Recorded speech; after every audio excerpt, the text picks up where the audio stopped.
ਜ਼ਿੰਦਗੀ ਵਿੱਚ ਕੁਝ ਇਹੋ ਜਿਹੇ ਤਲਖ਼ ਤਜਰਬਾਤ ਦਾ ਸਾਹਮਣਾ ਕੀਤਾ ਏ। ਜ਼ਿੰਦਗੀ ਵਿੱਚ ਕੁਝ ਇਹੋ ਜਿਹੇ ਤਲਖ਼ ਤਜਰਬਾਤ ਦਾ ਸਾਹਮਣਾ ਕੀਤਾ ਏ। ਹੁਣ ਮੇਰੇ ਵਿੱਚ ਕਿਸੇ ਦੇ ਰੂਬਰੂ ਹੋਣ ਦੀ ਹਿੰਮਤ ਨਹੀਂ ਰਹੀ।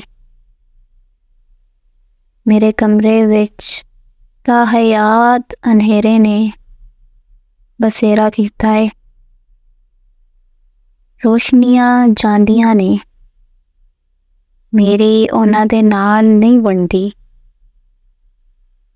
ਰੋਸ਼ਨਦਾਨ ਵਿੱਚ ਬਣਿਆ ਚਿੜੀ ਦਾ ਹੌਂਸਲਾ ਹੌਲੀ ਹੌਲੀ ਡਿੱਗਣ ਲੱਗਾ ਏ। ਉਸ 'ਤੇ ਲੱਗੇ ਤਿਨਕਿਆਂ ਦੇ ਵਿੱਚ ਜਾਨ ਬਾਕੀ ਨਹੀਂ ਰਹੀ। ਮੇਰੇ ਦਰਾਜ਼ ਵਿੱਚ ਰੱਖੇ ਕੁਝ ਪੱਤਰ ਐਸੇ ਨੇ ਮੇਰੇ ਦਰਾਜ਼ ਵਿੱਚ ਰੱਖੇ ਕੁਝ ਪੱਤਰ ਐਸੇ ਨੇ ਜਿਹੜੇ ਜਿਵੇਂ ਲੱਭੇ ਸਨ ਉਵੇਂ ਹੀ ਪਏ ਨੇ।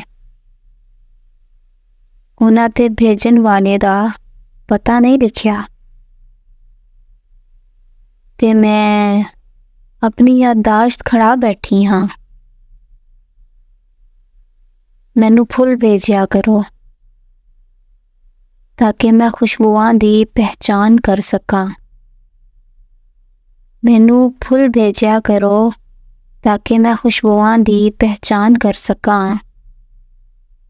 ਤਾਂ ਹੀ ਮਹਿਸੂਸ ਕਰ ਸਕਾਂਗੀ ਕਿ ਤੇਰੇ ਲਮਸ ਦੀ ਮਹਿਕ ਕੈਸੀ ਏ। ਮੈਂ ਬੇਸਾਖਤਾ ਇਹ ਕਹਿਣ ਤੋਂ ਡਰ ਰਹੀ ਹਾਂ ਕਿ ਮੈਨੂੰ ਤੇਰੀ ਜ਼ਰੂਰਤ ਨਹੀਂ।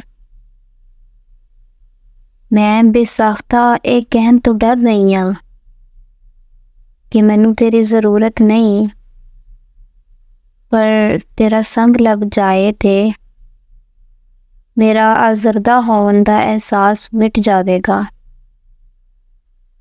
ਸੁਣ ਵੇ ਬੀਬਾ, ਮੇਰੀ ਖੁਸ਼ੀਆਂ ਦਾ ਇਨਹਿਸਾਰ ਤੇਰੇ ਉੱਤੇ। ਸੁਣ ਵੇ ਬੀਬਾ, ਮੇਰੀ ਖੁਸ਼ੀਆਂ ਦਾ ਇਨਹਿਸਾਰ ਤੇਰੇ ਉੱਤੇ। ਹੁਣ ਆ ਮੈਨੂੰ ਛੂ ਕੇ ਮੁਕੰਮਲ ਕਰ ਦੇ। ਹੁਣ ਆ ਮੈਨੂੰ ਛੂ ਕੇ ਮੁਕੰਮਲ ਕਰ ਦੇ।